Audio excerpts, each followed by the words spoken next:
Sunu Presse à la présentation Mam Anta Diamé. Bonjour.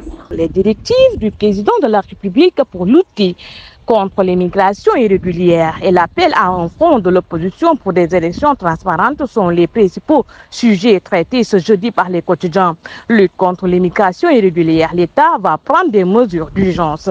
Titre Le Soleil qui rapporte que le gouvernement a été instruit à neutraliser les départs de migrants à partir du territoire sénégalais. Selon le journal Le Soleil, le président de la République, à l'ordre du Conseil des ministres qui s'est tenu hier, a évoqué stratégie nationale de prévention et de lutte contre l'immigration clandestine. Le journal Le Quotidien, Macky Sall érige des barrières contre l'immigration irrégulière.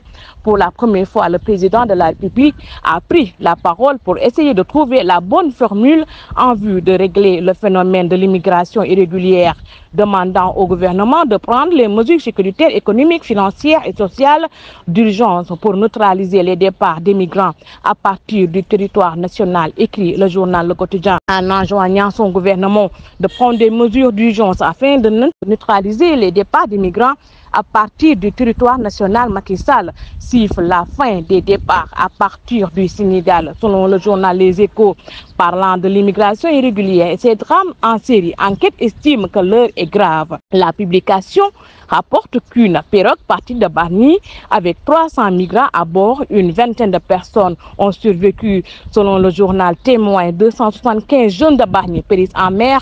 7 membres d'une même famille périssent. Tous les quartiers de la commune de Bargny touchés par la perte d'un proche, un père de famille perd 3 de ses enfants, rapporte le journal. En politique, Walf Quotidien met en exergue l'idée d'un front de l'opposition. En politique, Walf Quotidien met en exergue l'idée d'un large front de l'opposition lancé par le leader du FDS, les Guelwaars, Dr Babacar Diop, qui dit craindre un nouveau cycle de violence pré- et post-électoral, a appelé à la construction d'un large front de l'opposition et de tous les candidats pour exiger des élections libres, transparentes et inclusives. Selon le journal Le Jour, le journal L'Observateur, dans sa publication de ce jeudi, titrant une sécurité nationale, la gendarmerie étoffe son arsenal de feu. Le quotidien Tribune met en exergue le secteur clé qui sont l'éducation et la santé, qui sont actuellement en urgence. Vox Populi